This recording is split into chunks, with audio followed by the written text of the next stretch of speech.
ఎంత నిర్లక్ష్యం అంటే గిరిజనులు అంటే సింగరేణిలో గిరిజనులైనా ఆదివాసీలైనా సింగరేణిలో మనుగూరు మైన్ ఎక్స్టెండ్ చేస్తూ పెద్దపల్లి అనేటటువంటి ఒక గుత్తికోయ తండా ఉంది. మొత్తంగా ఊరంతా తీసేశారు. 70 ఇండ్లు, ఆ 70 మందిని తీసేశారు. కనీసం వాళ్ళకి R&R ప్యాకేజ్ ఇవ్వలేదు, వాళ్ళ భూములకు ధర ఇవ్వలేదు, ఏది కూడా ఇవ్వలేదు. తీసి అవతల పడేశారు అంతే సింపుల్గా. ₹1,00,000 చేతిలో పెట్టి మీరు వెళ్ళిపోండి అన్నారు. ఎన్ని రోజులు ఉంటాయి ₹1,00,000?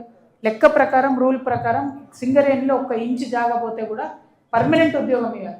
అసలు ఆ ఊసు లేదు. ఎందుకంటే ఆదివాసీలు కదా, గిరిజనులు కదా, వీళ్ళు ఏం అడుగుతారులే అని చెప్పి ఒక నిర్లక్ష్యం. సో ఈ జిల్లాలో నేను గమనించింది అయితే ఎక్కడా కూడా గిరిజనులకు సంబంధించి ప్రత్యేకమైనటువంటి శ్రద్ధ పెట్టడం కానీ, ఆలోచన చేయడం కానీ ప్రభుత్వం చేయడం లేదు.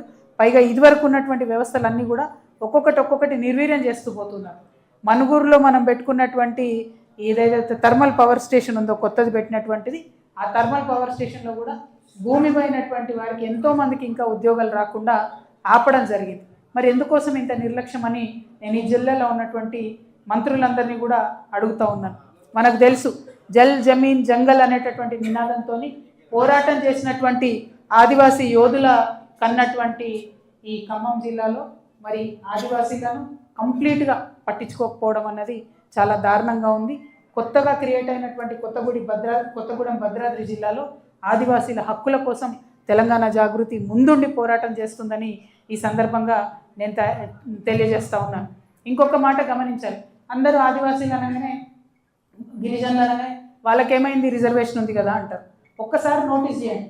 రిజర్వేషన్ ఉన్నటువంటి ఉద్యోగాలు సాధించేటటువంటి విద్యా అవకాశాలు ఎంతమందికి వచ్చినాయి, ఆ ప్రావీణ్యత ఎంతమందికి ఉంది, ఆ ప్రావీణ్యం పెంచడానికి ఏం చేసినాం ప్రభుత్వాల నుంచి అని ఆలోచించండి.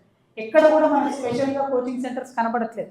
హైదరాబాద్లో ఒక్కటి పెట్టారు ఎస్టీస్కి సంబంధించి కోచింగ్ సెంటర్, కానీ ఎక్కడ కూడా ఏ జిల్లాలో కూడా ప్రత్యేకమైన కోచింగ్ సెంటర్లు పెట్టి Group 1లో, Group 2లో, Group 3, Group 4 మరి గిరిజనులను ఎక్కువ రావాలి, వాళ్ళకి రిజర్వేషన్ ఉంది, ఉన్నకాడికి నింపాలని ఎందుకు ప్రయత్నం జరగడం లేదు? అదొక్కసారి దయచేసి మనందరం కూడా ఆలోచన చేయాల్సినటువంటి విషయం. మనం తప్పకుండా ఆలోచించాలి. ఇప్పుడు ద్రౌపది ముర్ము గారు కూడా సమ్మర్ హాలిడేకి అని చెప్పి వింటర్ హాలిడేకి అని హైదరాబాద్లో వచ్చారు.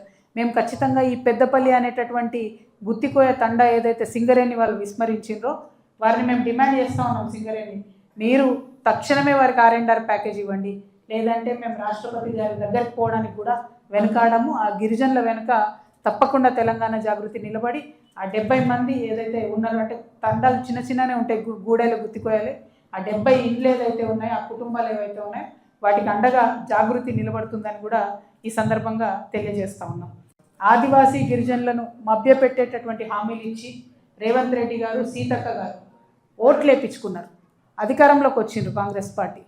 ప్రతిదానికి అడిగిన దానికి కాందానికి రేవంత్ రెడ్డి గారు ఏం చేస్తాడంటే, ఇగో నేను శ్వేతపత్రం ఇస్తున్నా అని ఇస్తాడు ఆయన.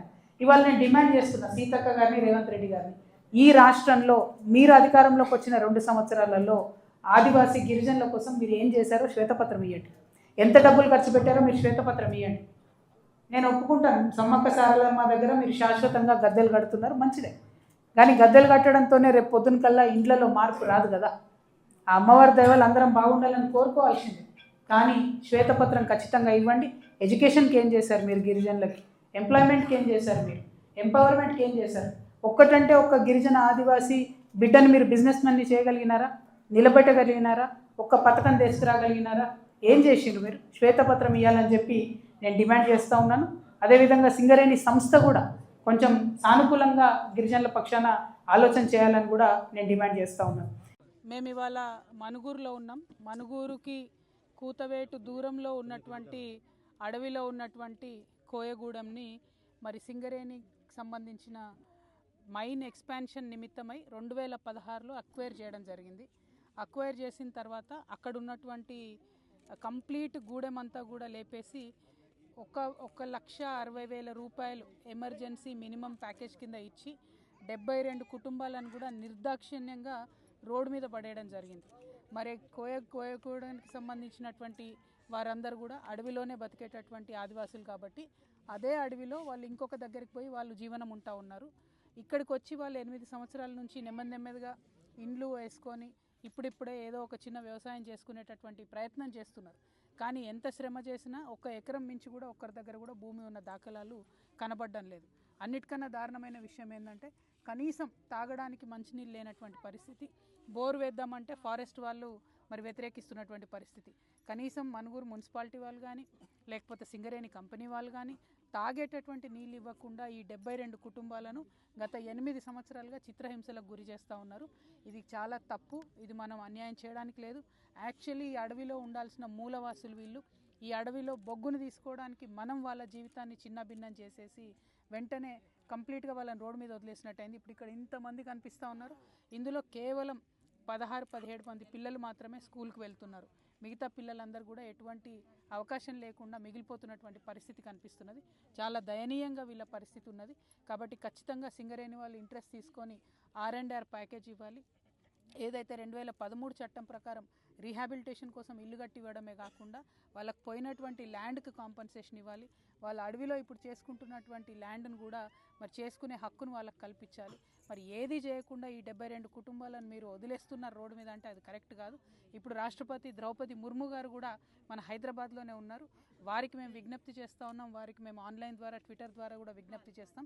ఈ 72 కుటుంబాలకు సంబంధించి రాష్ట్ర ప్రభుత్వం ముందుకొచ్చి న్యాయం చేసిందా సరే, లేకపోతే గవర్నర్ గారి దగ్గరికి అవసరమైతే రాష్ట్రపతి గారి దగ్గరికి కూడా వెళ్తాం. వారి హక్కుల్ని కాపాడే ప్రయత్నం చేస్తాం. ఈ అడవి మీద మనకన్నా ఎక్కువ హక్కు వాళ్ళకే ఉంది. ఆ హక్కును మనం కాలరాసి ఇందులో బొగ్గును తీసుకోవడానికి వీళ్ళని రోడ్డు మీద వేసినాం. ఇది కరెక్ట్ కాదు. సింగరేణి యాజమాన్యం తక్షణమే స్పందించాలి. R&R ప్యాకేజ్ ఇవ్వాలి. అదే కాకుండా జాగృతి నుంచి మాలాంటి సంస్థల నుంచి మాకు వీలైనంత మేము చేస్తున్నాం, కానీ అది సరిపోదు. పర్మనెంట్ సొల్యూషన్ కావాలి. అట్లీస్ట్ 5th క్లాస్ వరకు ఇక్కడ స్కూల్ రావాలి. ఆ స్కూల్ ఇదివరకు ఉండే తీసేసిండు. ఇక్కడ ఉన్న గుడిసెలో నడిపేవాళ్ళు తీసేసిండు. ఇట్లా చెప్పుకుంటూ పోతే ఒకటి చాలా బాధాకరమైన పరిస్థితి ఉన్నది. కానీ స్పందించాల్సిన అవసరం ఉంది. నేను సింగరేణి యాజమాన్యాన్ని రాష్ట్ర ప్రభుత్వానికి ఒకటే హెచ్చరిక చేస్తా ఉన్నాం. మీరు ముందుకొచ్చి చేయండి. మీరు చేయకపోతే మేము రాష్ట్రపతి గారి దగ్గరకైనా పోతాము. వారికి కాంపన్సేషన్ ఇప్పించి ఈ ఊరిని కాపాడుకునే ప్రయత్నం చేస్తాం. Thank you.